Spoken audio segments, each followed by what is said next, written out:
No, no, yeah, no, no, yeah, no. 3, 2, 1. Hey, we're back. MarriageFIT's back. MarriageFIT's back. Oh, we went on a little better hiatus. than ever. It's yeah, better than ever. but we went on a little hiatus. We had to make some new friends. We had some marriage fights. We did? I don't know. We met some new friends. So BK had to move. He did. Our camera, audio, editor, basically everything in the background. The brain behind the operation. Had to move to Rapid. We're in Sioux Falls. So we had to meet some new friends at Matt Jensen Marketing. So we want to thank Matt Jensen Marketing for getting us back and better than ever. Mm-hmm. Yes, I agree. So I'm excited about that. So it's 2018. 2018. And everyone's talking about goals. Goals are crazy right now. We are in just about the midway point of January.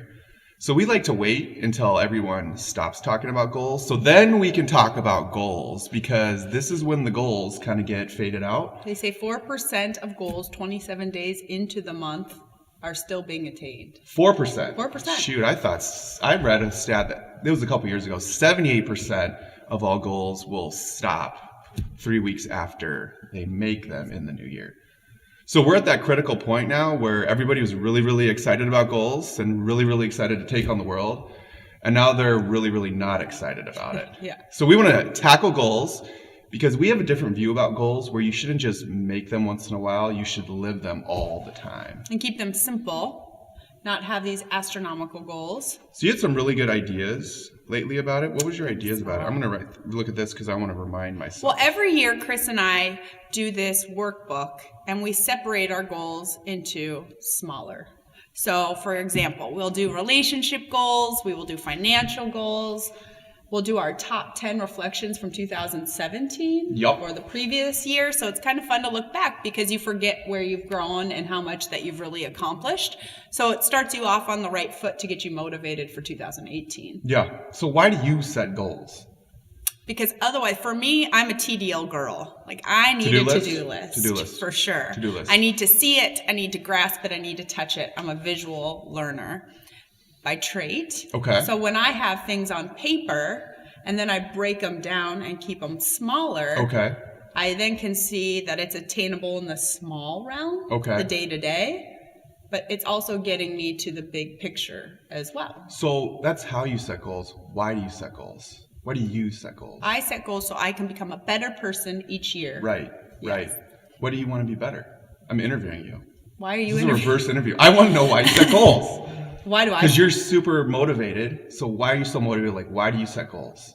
Because I didn't tell I was going to do this. This is why I'm doing this. my whole life, I've wanted to leave a legacy. That's been my motto since I was little. And in order to do that, I need to continue to grow, inspire, teach within and with my clients. Okay. And so when I'm having goals, that's the way that I can reach new heights each year. Got it. So why do you think people should set goals? The same reasons. Same reasons. We all want to grow, and it's really easy to get complacent or live in our uncomfortable comfortable. Holy cow. And when there's holy cow nothing a lot. to grab or grasp onto, we don't know that we're getting better or worse. Right. It's just our reality, what we're in. So that way you can see past your reality. So normal is boring. Normal's boring. And not normal is exciting. Living with you is exciting. Try to be exciting. Every day. I think weird is exciting. Normal is boring. Why do you set goals, Mr. Mo? Because normal is boring. I mean, you're right. We want to be a better version of ourselves. Everybody wants to get better. Everybody wants to do something more. Everybody wants to be something more. And if I could be a better version of myself, then we're winning, you know. And you got to have some zest to life, because you're right. Life can get so normal and so comfortable and so boring. And one of the things that I learned last year is that take cold showers. Being comfortable. Yeah, take cold showers. Being comfortable, the other side of comfort is unfulfillment. Is you don't really reap anything. So it's easy to be comfortable. It's hard to be uncomfortable. And behind uncomfort is fulfillment, is happiness, is joy. So a lot of the stuff that I've been reading and learning and studying is you have to get uncomfortable because it's hard in the beginning, but at the end of uncomfort, you get a lot of satisfaction. Don't you think it transpires onto really why we want to do marriageFIT? Absolutely. Right? Commitment. Marriage is commitment. To your family. To your family. To your fitness. To your fitness. To your wealth. To your wealth. To your health. To your health. And it's the same with goals. It's that same commitment. When I write something down, there's a lot of power in that, and I'm able to stay committed to that paper each day. Definitely. Yeah. What do you think that your biggest accomplishment from 2017 was? I hate these questions. And I don't even know why I hate these questions, but this is where the lack of clarity. I like to be super clear on things, but every time you ask me something specific, why is it that I can't say exactly what you can ask me anything else and I'll know, but when you ask me something specific, I don't have that exact answer. I think last year was a big transition year for me, intrapersonally, professionally. So just kind of weeding through a lot of this stuff. And in our marriage, what was your biggest accomplishment? I don't know. What was yours? Get me warmed up. I need a goal warm up. Warm me up first, then I know what to say. So my biggest accomplishment for 2017 was to become a mama. So I had to restructure my whole way, my whole thought process of being in order to take this next huge life, this is going to change our lives drastically. Yeah. So, yeah. So a lot had to change within that. Mm-hmm. And that was definitely a huge accomplishment to get to where we are today. Yep. From where we started January 2017. Dude, that was a big change. That was a big change. I don't know if I could say that. That's why I didn't say it. You could say be a dad. Why couldn't you say it? I can, but I'm not a dad yet because we're not parents yet. No, we're not. No, but we're working on it. So that was a big one. That's also another good thing for you guys as listeners to realize. I wrote down last year, 12/10/2017, I wanted to become pregnant. And if I look, we got close. And if I really look at the journey that I took, so it didn't happen, right? Yeah. I'm not pregnant in 2018, but I'm darn close. And I came so far from that start. Mm-hmm. And if I never would have written that down, I would have easily, because Chris and I have been trying to have children right? We were not trying, we're like, if it happens, it happens. There was no plan, there was no attack, there was no goal. It was more of a wish. It was. And so what happened? Nothing changed. And little did I know through that little small goal, it's a small goal, but it had a lot of big around it. So much other things strengthened and changed in such a positive way. Yeah. And so it's great to see in 2018, although I'm not holding a child, how far I've come and how we really know what it is exactly that we want, and we're going to get there. And, I think that's a big thing, too, with goals is, until you really commit, you're not going to really challenge yourself. You're not really going to do it. But also, too, I think people are afraid to not achieve their goal. That's why they don't set goals. So why do people don't set goals? Same thing. Same thing. It's much easier to not write something down, not have commitment. Not being comfortable. Yeah. Definitely. And some people, I think, overthink it. They think that they need these monumental goals. Yeah. Point in case. When you could just write something simple down, like I want to get a pull-up. And maybe in that just getting that pull-up will take a lot of steps. Yep. Your goal for this year is to walk on your hands. Yeah, man, I want to stand on my hands. People want to stand on their feet, or they do. I want to stand on my hands. Yeah. The not boring thing. So it sounds simple, but a lot of steps have to go into that, a lot of dedicated time. I don't even know if I have to go into that yet, but I'm going to figure it out. Maybe that's what you need to do first. Yeah, I got to figure that out first. So what is one of the low points that you felt for 2017? There was just a lot of transitions. I think that probably, now that I'm getting warmed up, disguised my goals is trying to cut a lot of things out, kind of trim the fat, prune a lot of things, business-wise, personal-wise, and try to get more focused and more clear on what to do.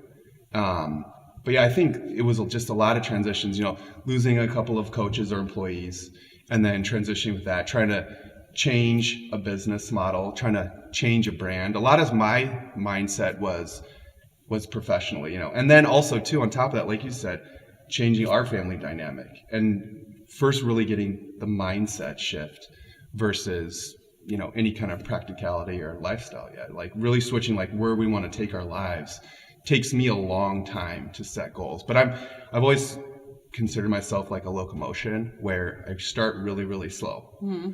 And it takes me a really, really long time to figure things out or to commit things, hence the overthinking. But once I can get going, once I start to get the plan going and get the process going, that's when things start to change. And then things really, really do change because I take a little bit longer up front. But once I get going and rolling, then things start to happen. I think too, guys, it's really great to look at some of those low moments or low points or things that you didn't accomplish because you can really grow and learn. I feel like failures, people say like, what's your biggest failure or your regret?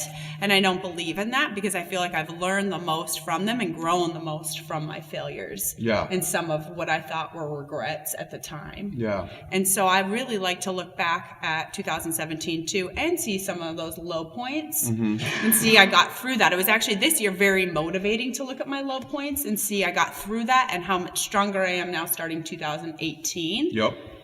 And then like I said, separating goals as well. And in the separations, maybe seeing where you want the growth. So you were at this point, you didn't make as much money as you thought, or we lost some coaches that weren't expected, but think of how fast we were on our feet to really figure it out. Yeah. Make it a puzzle because we had to. Yeah. So I think that's motivating, and I think people are afraid to do that. Right. But it could be one of the biggest components of goal setting is to write some low points. Yeah, definitely. Definitely. Let's give people some tactical advice. So when we are going to approach this whole concept of goal setting or trying to improve our life, what are some steps we need to take, like tactical steps? Let's kind of do a review, but also like give people points to go by when they want to start setting goals.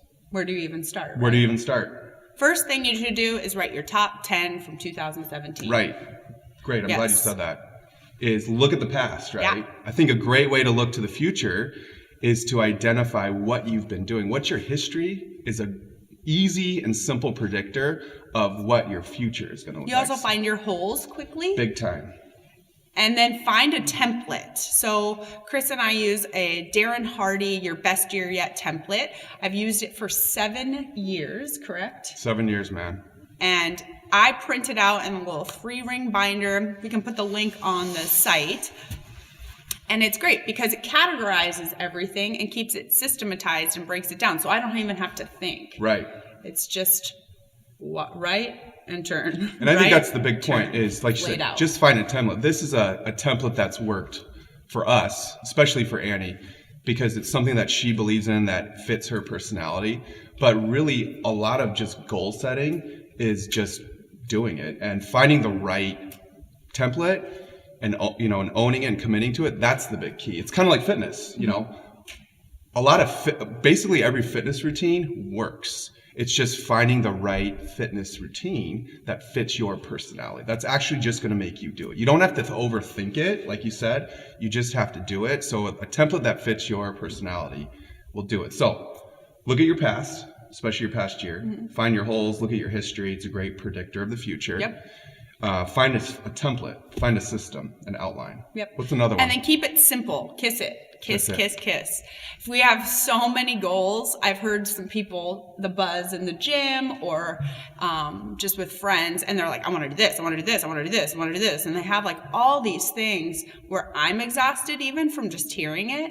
Or I feel like in marriage, right, we just have these grandiose things. Like I want to have the perfect marriage, or a lot of people you meet with, I want to be, 20 pounds lighter, I want to be in the best shape of my life. But that's not, you don't grasp that. You don't taste that. Like, what is a perfect marriage? What does that mean? That doesn't mean anything. It could be a perfect marriage for our friend is going to be completely different for a perfect marriage for you. Somebody's ideal health or best shape might look completely different than what I want my best shape. So how many goals is 2 goals? Too many goals. How many goals is too many goals? I would keep it 3 or less. I always do 3 big goals a year. 3 big goals. Yep, I call them my BHAGs, my big, hairy, audacious goals. But what I do within those goals is I make one like I can grasp and touch and taste. Like I know I'll get it. I just needed to write it down and put a plan in place. Like for me, I'd love to be able to get 50 push-ups in a row. I think that would be really cool. Is that your goal? Yes. Or is it a fake goal? That's a goal. That's a real goal. That would be a great goal. 50 push-ups in a row. I can see it. I can touch it. I can create a clear path And it's easily, and it's simple. It's not something I'm going to have to do a lot of research in. I'm already doing it. I just needed to put pen to paper to accomplish it. Number 2, I make it a little bit more. So that would be for one of my clients, maybe it would be like, you know, I've never run before and I want to run a 5K. Yeah. So then you can't really taste it. You don't know what it's going to look like because you've never even run before, but you know that you can do it if you put a plan in place. Okay. So it's just a little bit more of a reach. And then my last one is that one that I don't know how the heck I'm going to accomplish this for the year. So last year it was to be pregnant. I didn't even know where to start.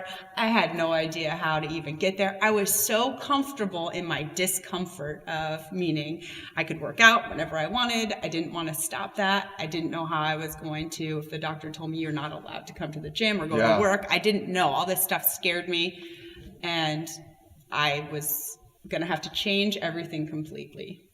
And I did. I did have to change a lot completely, but I worked backwards and was like, okay, what can I do today to get to tomorrow? Like one foot in front of the other. So and like a I said, small we're goal, still not there medium yet. goal, and a big goal. Yes. Cool. So 3 goals. I'm learning. And then they should be different genres.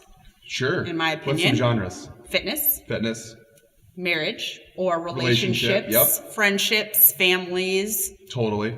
And then I believe financial is a sure. really good goal. For sure. And when you separate those 3, it gives you different focuses, so it makes it fun, and it doesn't keep it mundane. Definitely. If I have all fitness goals, I'm going to get burnt out because I'm not going to be able to hit them all. Right. You need to have a balance. Yeah, and maybe my my arms are tired one day, and I'm going to have to get it rest because I'm fatigued. Then I'll go to my financial goal. I like it. I like these goals. Thanks. These are great. So look at your past. Yeah. And then next thing is find a template. And then literally set the goals. Yep. And Put you like to go pen to small, medium, and large goals. Because a locomotion like yourself would understand. Yes. Pen to paper helps get started, gets the brain rolling, and then it's also you put you in a very vulnerable state. Because it's to real. Pull these big goals out. A lot of times when I meet with clients, I definitely have them think on that BHAG because most people know what it is, but they're very afraid to admit it to themselves. Yeah. Anything, whatever it is. So I'll have them write the first and second, and then I'll give them a day or 2, let them think about it. Yep. i.e. let them feel comfortable to say it out loud. Yep. And then we'll work backwards with it. Yeah. And I think too, writing it on paper, it gets it out of your head because in your head, you can justify, you can mess around with it. It's not for real yet because it's inside of you. So it's still not for real. Yep. But once it's on paper and you can actually see it outside of you and other people can see it outside of you, then it becomes a lot more real. Yeah. So I think that's why writing it down is such a big part of it too. And then the next step to that is reminding yourself. Like you say, read it out daily. Every day. You've got to constantly reinforce and remind yourself of what you have committed to originally.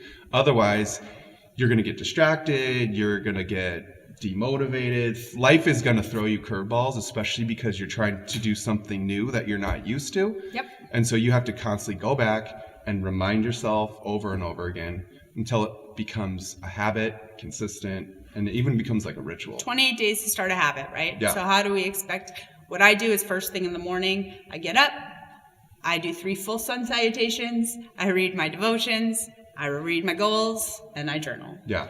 And it was not easy in the beginning. I was not comfortable, but I made a commitment in my long-term goals that that's what I wanted to do. I wanted that habit daily. Yep. So now 2 years later, we're in it, and I do it. Yeah. And do I miss? I've missed. It's okay. And I think that's what's the problem with some goal setting too, is like we feel if we didn't eat perfect or we didn't, do a push-up one day, I'm done. And I'm going to go home and I'm going to go eat that perfectionism. Yeah. It's an all or nothing when goals are not. They're a work in progress for sure.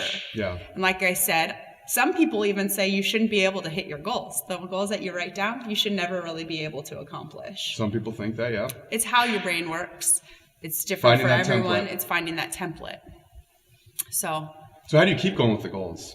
You got to remind yourself constantly, but I think the next step is have some kind of accountability. Have a partner. So writing it down is one thing, but then sharing it with others is a completely thing on like on another a complete thing on top of that. MarriageFIT podcast. Yeah, like putting it on, the medias. Yes. To hold yourself accountable. So I mean, it's all about accountability. And accountability really is responsibility. So writing it down is one version. I would say the 201 of goal setting is sharing it with others, confiding, and putting yourself out there so that you can make it even more for real. You're just trying to get more for real so that it becomes really real. Fun question. What's a goal you were most excited that you accomplished last year? Something that you were surprised that you did? See, that's my problem. My goal this year is to get more specific because I just had a lot of things that I love that we're doing did. a podcast on goals. Yeah, this is like here's how you do it, but I don't know how to do it, and I don't do it. But here's how you should do it. Hey, man, I'm being for real. No, I mean, transparent here at MarriageFIT. Yeah, exactly.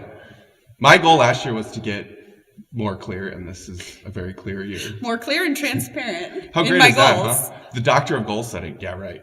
You're not the doctor. No, I'm not. I'm just like everybody else trying to get better. Yeah.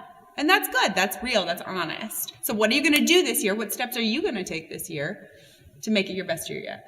I'm going to keep pushing the envelope for myself. So like I said, one of my goals is to stand on my hands. And I'm doing it because I don't really think I can do it. I think that's my real reason why is because I've tried it and I've never really committed to it. So I want to commit to something that, like you said, didn't really think you can do. Mm-hmm. And I bet you I will do it because I'm putting places in step. All the steps we've talked about, I've put in place to make that a reality too. Also with your spouse or family, be careful on how you approach their goals because I am a freight train as he's a locomotive, and I would get very angry that he wouldn't read his goals every day because I thought that it's not my style. It was very important to me, so then I thought it should be very important to him. And I think it is important, but I think you also have to find that out on your own. And I can lead a horse to water, but I can't make him drink. Right? And I could lead by example. So I think day in and day out, you've seen me do my routine, and it's inspired you to do it, which is kind of fun. So one of my goals, stand on my hands, 1 minute, specifics, 60 seconds, stand on my hands. Number 2 is double our staff. Where are you at now? At our gym. Where are you at? My best is 18 seconds. Not bad. We want to double the size of our staff for coaches. Yes. And then we want to have a baby with our family. So fitness, professional, financial, and then family. Family. Those are my 3. Faith. Those are my 3. Stamped Faith, it. family. Yeah, fitness. Fitness. Yeah, those are my 3. Awesome. And do you have anything else for those listeners? You know what? That is the ones, but I didn't know you were going to ask me that question. What? Anything else for the listeners? Yeah. No, are we done? Are you done? I have given you all of my MarriageFIT knowledge that I have for this Wednesday morning. Is it Wednesday? It is Wednesday. It's date night tonight. It is date night. Hey, I just realized. So, yeah, I mean, I think that you got to get specific. Yeah. You got to get committed. So find a template. You've got to hold yourself accountable. So you need to not only write it down, but or tell other people or post it to the world.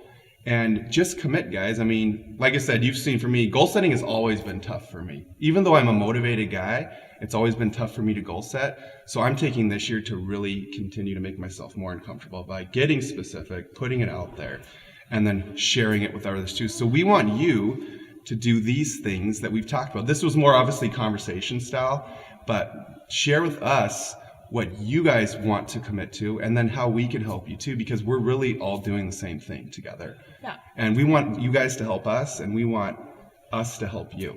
Accountability rocks. Accountability rocks. That's a great hashtag. So, guys, I want to check in with you. Yeah. I think it'd be fun on like the next 2 or 3 MarriageFITs and see where you're at with your handstands, with your coaches. Yeah, that would be slick. That would help me a lot with accountability. Right?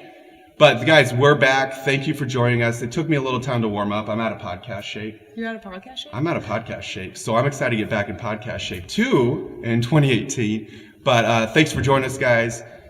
Write and follow and share. And let's make 2018, 2K18 the best year yet. Goals, goals, goals, guys. Go get them. Go Thanks, write guys. them. See you next Take time. care.